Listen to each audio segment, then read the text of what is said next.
கங்கை கரையில் புருகு என்னும் அந்தணர் வாழ்ந்து வந்தார். ஒரு நாள் அவரை பார்க்க சௌனக முனிவர் விருந்தாளியாக வந்தார்.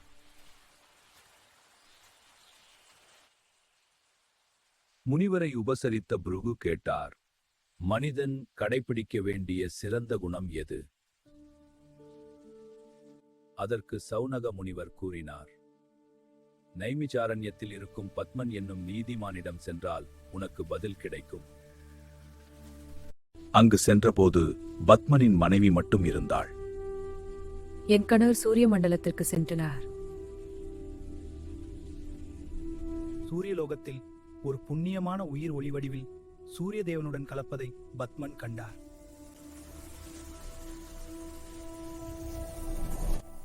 சுயநலம் இல்லாமல் பிறருக்கு உதவி செய்து வாழ்பவர்கள் அனைவரும் அந்த உயிர் போல நற்கதி அடைவார்கள்.